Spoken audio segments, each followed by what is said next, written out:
Hello friends, welcome to study with Farru. आज हम पढ़ने वाले हैं कक्षा 10वीं का राम लक्ष्मण परशुराम संवाद का दूसरा पद। लखन कहा हसी हमरे जाना, सुनहु देव सब धनुष समाना। लखन मतलब लक्ष्मण, जाना ज्ञान में यानी जानने में, सुनहु का अर्थ है सुनिए, और समाना मतलब एक जैसा। परशुराम जी की बात सुनकर लक्ष्मण जी हंसते हुए कहते हैं कि हे देव सुनिए, मेरी समझ में सभी धनुष एक समान है। का क्षति लाभु जून धनु तोरे, देखा राम नयन के भोरे। क्षति लाभु मतलब नुकसान और फायदा।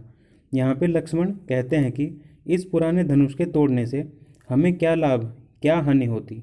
श्री राम ने तो इसे नया समझकर धोखे से देख लिया, छू लिया।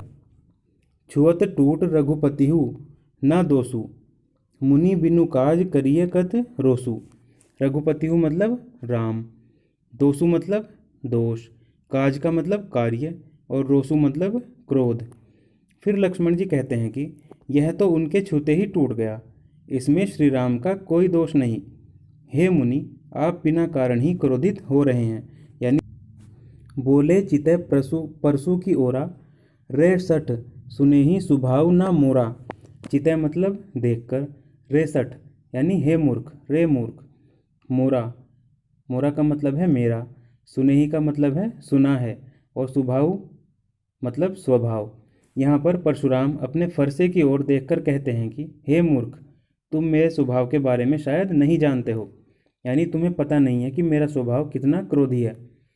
बालकु बोली बधो नहीं तो ही, केवल मुनि जड़ जानहि मोही।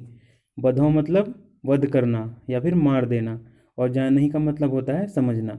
फिर परशुराम जी कहते हैं कि मैं तुम्हें बालक समझकर नहीं मार रहा हूँ, यानी कि तुम बालक हो इसलिए मैं तुम्हारा वध नहीं कर रहा हूँ।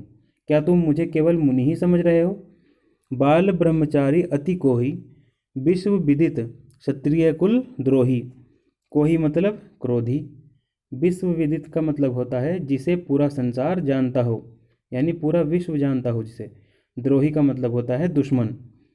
फिर परशुराम कहते हैं कि मैं बाल ब्रह्मचारी और अत्यंत क्रोधी हूँ। सारा विश्व जानता है कि मैं क्षत्रिय कुल के शत्रु के रूप में जाना जाता हूँ, यानी कि सारा संसार जानता है कि मैं क्षत्रिय कुल का शत्रु हूँ, दुश्मन हूँ।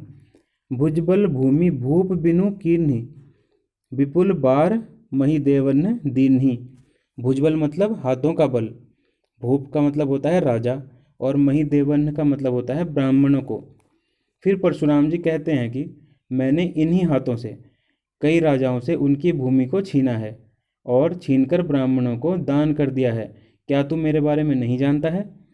सहस बाहुभुज छेद निहारा, परशु बिलोकु महीप कुमारा। छेद निहारा का मतलब है काटने वाला, परशु यानी कि फरसा, और महीप कुमारा मतलब राजा का पुत्र। फिर परशुराम जी कहते हैं कि हे राजपुत्र, सहस्त्र बाहु की भुजाओं को काटने वाले इस फरसे को देख। इसी फरसे ने सहस्त्र बाहु की भुजाओं को काटा है। मातु पितहि जानी सोच बस, करसी महिष किशोर, गर्बन के अर्भक दलन, परशु मोर अति घोर। सोच बस मतलब चिंता में डालना। महिष किशोर राजा का पुत्र यानी कि लक्ष्मण।